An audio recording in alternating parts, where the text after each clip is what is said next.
Hi students, yesterday we discussed about the discovery of protons. So first we do the quick revision of yesterday's topic. तो कल हमने पढ़ा था कि proton की डिस्कवरी 1836 में हुई थी। ई गोल्डस्टाइन ने इसकी डिस्कवरी करी थी। उसने फाइंड आउट करा था कि जब डिस्चार्ज ट्यूब एक्सपेरिमेंट को परफॉर्म करते हैं तो कैथोड रेज के साथ एक नई काइंड की रेज भी क्या होती हैं, उसमें शो होती हैं। वो कहाँ शो होती है? हमारे पास कैथोड के पीछे शो होती है। और जो एनोड रेज होती हैं वो किस तरफ को ट्रैवल करती हैं? In the opposite direction to the cathode rays के क्या करती हैं? ट्रैवल करती हैं। नेक्स्ट कहता है जैसे कैथोड रेज की तरह इसके ऊपर भी हम इलेक्ट्रिक और मैग्नेटिक फील्ड को अप्लाई करते हैं तो जो रेज होती हैं वो भी क्या करेंगी? डिफ्लेक्शन शो करेंगी। बट ये जो डिफ्लेक्शन शो करती हैं वो ऑपोजिट डायरेक्शन में करती हैं टू द कैथोड रेज के। जैसे जो रेज होती हैं वो किस तरफ को डिफ्लेक्शन शो करेंगी? नेगेटिव चार्ज प्लेट की तरफ डिफ्लेक्शन शो करती हैं in the presence of electrical field. और इन रेज को हम क्या बोलते हैं? एनोड रेज बोलते हैं। इन रेज में कौन से पार्टिकल्स मूव करते हैं? पॉजिटिवली चार्ज पार्टिकल्स क्या करते हैं? मूव करते हैं। नेक्स्ट हमने कैरेक्टरिस्टिक्स डिस्कस करी थी। कैरेक्टरिस्टिक्स में हमने फाइंड आउट करा था कि जो एनोड रेज होती हैं वो भी स्ट्रेट लाइन में ट्रैवल करती हैं बस जैसे कैथोड रेज ट्रैवल करती हैं। ऐसी हमने सेकंड प्रॉपर्टी पढ़ी थी कि ये भी क्या करेंगी? डिफ्लेक्शन शो करेंगी towards the negative charge plate. वहाँ से हमें क्या शो हुआ था कि इनमें कौन से चार्ज पार्टिकल प्रेजेंट होते हैं? पॉजिटिवली चार्ज पार्टिकल्स प्रेजेंट होते हैं। नेक्स्ट हमने पढ़ा था कि जो रेज होती हैं वो क्या करती हैं? पैडल व्हील को रोटेट कर देती हैं। वहाँ से क्या शो होता है कि इनके बीच में भी क्या प्रेजेंट होते हैं? मटेरियल पार्टिकल्स प्रेजेंट होते हैं जैसे कैथोड रेज में होते हैं। ऑल्सो ये भी क्या करती हैं? हीटिंग इफेक्ट शो करती हैं। नेक्स्ट हमने फाइंड आउट करा था charge and mass of particles कि एनोड रे के ऊपर कितना चार्ज होता है और कितना मास होता है। वो उसको डिफ्लेक्शंस को मेजर करके कि इलेक्ट्रिक और मैग्नेटिक फील्ड की प्रेजेंस में कितनी डिफ्लेक्शन शो करते हैं, वहाँ से उसने क्या करा था? चार्ज बाय मास रेशियो को फाइंड आउट करा था। जो चार्ज बाय मास आई थी कहता कि वो उसकी वैल्यू कांस्टेंट नहीं होती है, जैसे कैथोड रेज में उसकी वैल्यू क्या होती है? कांस्टेंट होती है। जो चार्ज बाय मास रेशियो हमारे पास आई थी वो सबसे ज़्यादा मैक्सिमम किसके लिए आई थी? हाइड्रोजन एटम के लिए आई थी, जिसकी वैल्यू थी 9.58 इंटू 10⁻⁷ कॉलम पर किलोग्राम। और जो एनोड के ऊपर चार्ज आता है वो कितना आता है? इक्वल आता है एज जितना हमारे पास चार्ज होता है इलेक्ट्रॉन के ऊपर। बट दोनों में डिफरेंस क्या होता है कि जो चार्ज होता है हमारे पास इलेक्ट्रॉन के ऊपर वो नेगेटिव साइन होता है उसका, और जो प्रोटॉन के ऊपर पॉजिटिव चार्ज पार्टिकल के ऊपर चार्ज आता है वो उसका साइन क्या होता है? पॉजिटिव साइन होता है। अदरवाइज दोनों का मैग्नीट्यूड क्या होता है? हमारे पास इक्वल मैग्नीट्यूड होता है। वैल्यू दोनों की क्या होगी? सेम होगी। नेक्स्ट हमने मास फाइंड आउट करा था।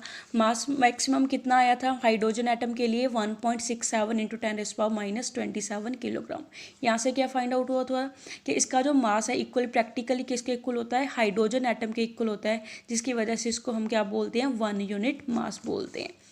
नेक्स्ट यहाँ से हमने प्रोटॉन की डेफिनेशन करी थी कि प्रोटॉन भी इलेक्ट्रॉन की तरह एक सब एटॉमिक पार्टिकल है जिसके ऊपर 1 यूनिट पॉजिटिव चार्ज प्रेजेंट है और जिसका मास कितना है? 1.67 इंटू 10⁻⁻27 kg है, जो किसके इक्वल है? हाइड्रोजन एटम के मास के इक्वल है। बट ये सभी गैसेस के लिए मास इक्वल नहीं होता। जैसे जैसे जैसे गैस में नंबर ऑफ प्रोटॉन्स चेंज होते जाएंगे वैसे हम उतने नंबर ऑफ प्रोटॉन्स को इस मास के साथ क्या करते जाते हैं? मल्टीप्लाई करते जाते हैं। दैट मीन्स बाकी गैसेस के लिए ये मास क्या होता है? मल्टीपल होता है हमारे पास के कितने नंबर ऑफ प्रोटॉन्स हैं।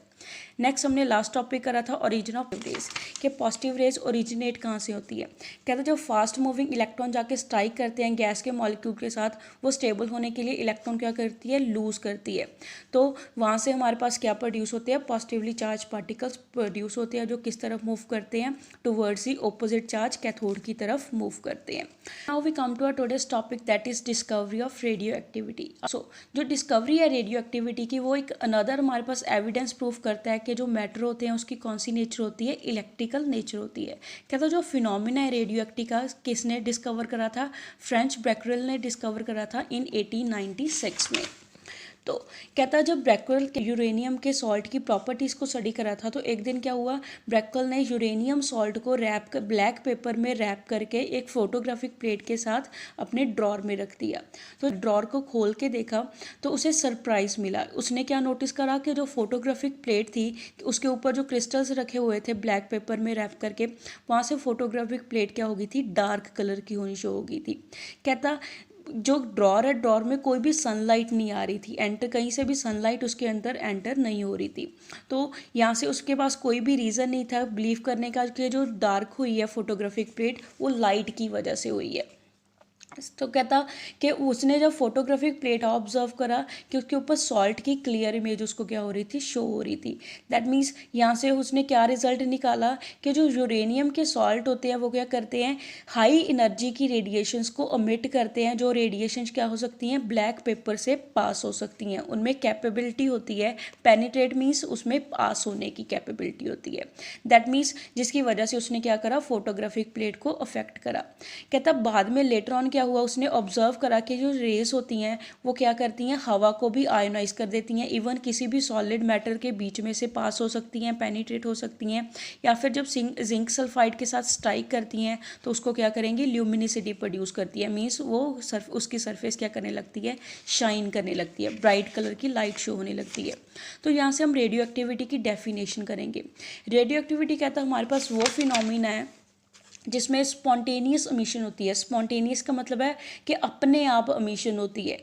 एक्टिव रेडिएशंस की कहाँ से एमिशन होगी, कोई सर्टेन एलिमेंट उन रेडिएशंस को क्या करता है, अमिट करता है। उस फिनोमिना को हम क्या बोलते हैं, रेडियो एक्टिविटी बोलते हैं। कहता है जिस सब्सटेंस से जो रेडियो एक्टिव रेडिएशंस अमिट होती हैं उस सब्सटेंस को क्या बोलेंगे, रेडियो एक्टिव सब्सटेंसेस बोलेंगे। जैसे एग्जांपल्स होगी रेडियो एक्टिव सब्सटेंसेस की, यूरेनियम, रेडियम, पोलोनियम, थोरियम, ये सभी क्या हैं, रेडियो एक्टिव सब्सटेंसेस हैं। कहता जो रेडियो एक्टिविटी है इसके ऊपर भी इलेक्ट्रिक और मैग्नेटिक फील्ड का क्या पड़ता है, अफेक्ट पड़ता है। कहता जब उसने स्मॉल सैंपल को ऑब्जर्व करा यूरेनियम को, ऐसे जैसे हम डायग्राम से करेंगे।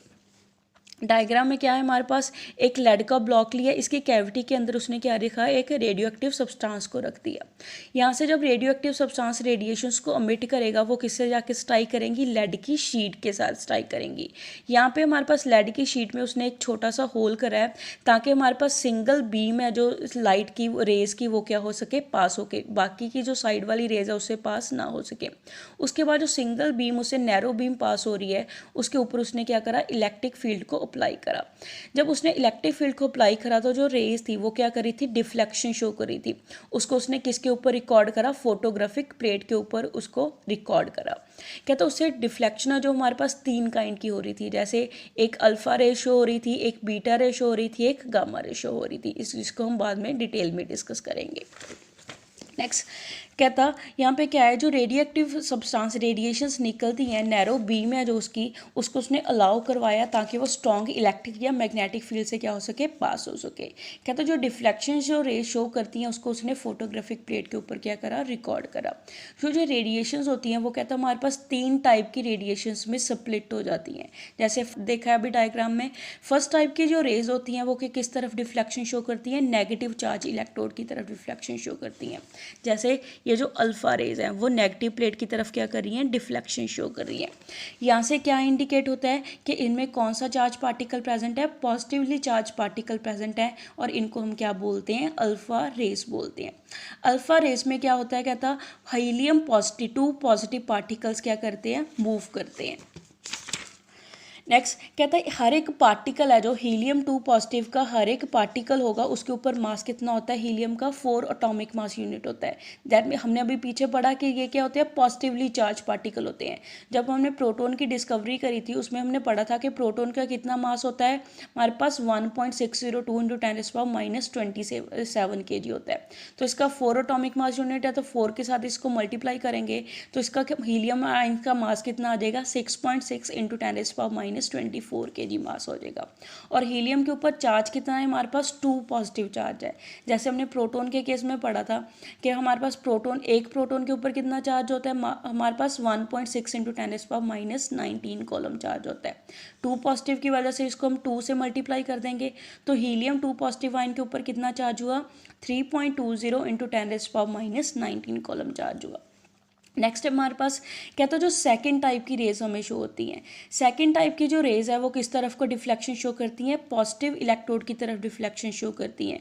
वहाँ से क्या इंडिकेट होता है कि इन रेज में कौन सा चार्ज प्रेजेंट है, नेगेटिवली चार्ज पार्टिकल क्या होते हैं, प्रेजेंट होते हैं, जिनको हम क्या बोलते हैं, बीटा रेज बोलते हैं। जैसे हम डायग्राम से करेंगे। डायग्राम में ये क्या है, दूसरे काइंड की जो रेज है वो किस तरफ को डिफ्लेक्शन शो कर रही है, पॉजिटिव चार्ज प्लेट की तरफ डिफ्लेक्शन शो करती है। इनको हम क्या बोलते हैं, बीटा रेज बोलते हैं। दैट मीन्स अगर पॉजिटिव की तरह डिफ्लेक्शन शो करी है तो इसमें कौन से पार्टिकल मूव कर रहे हैं, हमारे पास नेगेटिवली चार्ज पार्टिकल क्या करते हैं, मूव करते हैं। कहते हैं जो पार्टिकल्स हैं वो उनकी चार्ज बाय मास रेशो क्या होती है, वैल्यू सेम आती है जैसे कैथोड रेस में आती है। कैथोड रेस में भी क्या करते हैं, नेगेटिवली चार्ज पार्टिकल्स मूव करते हैं, तो वैसे ही बीटा रेस में भी क्या करते हैं, नेगेटिवली चार्ज पार्टिकल मूव करते हैं, जिस वजह से चार्ज बाय मास रेशो होगी हमारे पास वो क्या आएगी, सेम आएगी जैसे कैथोड रेस में आती है। कहता यहाँ से क्या पता चला है, जो बीटा रेज है उसमें क्या हमारे पास मूव करते हैं, नेगेटिवली चार्ज इलेक्ट्रॉन्स क्या करते हैं, मूव करते हैं। नेक्स्ट है जो थर्ड टाइप की रेसों में शो होती हैं, वो कोई भी डिफ्लेक्शन शो नहीं करती, ना वो पॉजिटिव प्लेट की तरफ डिफ्लेक्शन शो करती हैं और ना वो नेगेटिव की तरफ डिफ्लेक्शन शो करती हैं। जैसे हम डायग्राम से करते हैं कि जो गामा रेज होती है वो ना तो नेगेटिव की तरफ डिफ्लेक्शन शो करती है ना वो पॉजिटिव प्लेट की तरफ डिफ्लेक्शन शो करती है। दैट मीन्स यहाँ से क्या पता चलेगा हमें कि जो गामा रेज होती हैं वो क्या होती है, न्यूट्रल होती है और उनको हम गामा रेज बोलते हैं। ये जो रेज है उनमें क्या होती है, हाई एनर्जी की इलेक्ट्रोमैग्नेटिक रेडिएशंस होती हैं, जिसके ऊपर ना तो कोई चार्ज होता है, उसका मास भी ऑलमोस्ट क्या होता है, नेग्लिजिबल होता है, ना के बराबर होता है। नेक्स्ट कहता है जब इलेक्ट्रॉन और प्रोटॉन की डिस्कवरी के बाद क्या हुआ, साइंटिस्ट है इस बारे में सोचने लगे कि उसको अरेंज कैसे करें एटम के अंदर। तो सबसे जो पहला मॉडल है वो किसने दिया था, थॉमसन ने दिया था, जिसको हम बोलते हैं थॉमसन्स मॉडल ऑफ एटम। कहता है जब डिस्कवरी हुई इलेक्ट्रॉन और प्रोटॉन की तो साइंटिस्ट ने ये सोचना स्टार्ट कर दिया कि इलेक्ट्रॉन और प्रोटॉन को हम एटम के अंदर अरेंज कैसे करें। कहता है जो सबसे सिंपल मॉडल है, सबसे पहला सिंपल मॉडल किसने प्रपोज करा, किसने दिया, जे थॉमसन ने दिया, जिसको हम थॉमसन्स मॉडल बोलते हैं। उसने एटम के स्ट्रक्चर को किसके साथ कंपेयर करा, वाटरमेलन या प्लम पुडिंग के साथ कंपेयर करा, तरबूज के साथ या प्लम पुडिंग के साथ कंपेयर करा।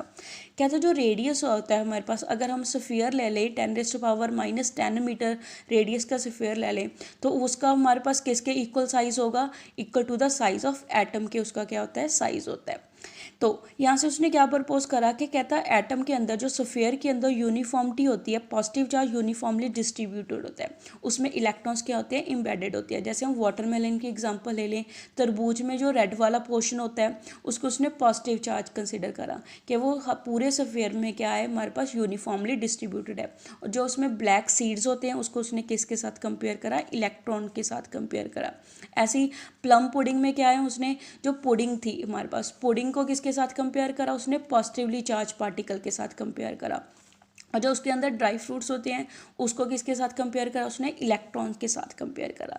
क्या था जो इंपॉर्टेंट फीचर था इस मॉडल का, क्या था कि जो मास है हमारे पास एटम का वो क्या आ रहा है, हमारे पास इवनली स्प्रेड आ रहा है, कि एटम के अंदर जो मास है वो क्या है, इक्वली डिस्ट्रीब्यूटेड है हर एक जगह के ऊपर। तो जो मॉडल है उसमें हमारे पास जो नॉन प्रॉपर्टीज थी एटम की उसको क्या कर दिया, एक्सप्लेन कर दिया। ऑल्सो उसने ये भी चीज़ एक्सप्लेन कर दी कि एटम है जो क्या है, as a whole electrically neutral है। बट उसका मॉडल ज़्यादा नहीं चला, वो जल्दी क्या हो गया, डिस्कार्ड हो गया।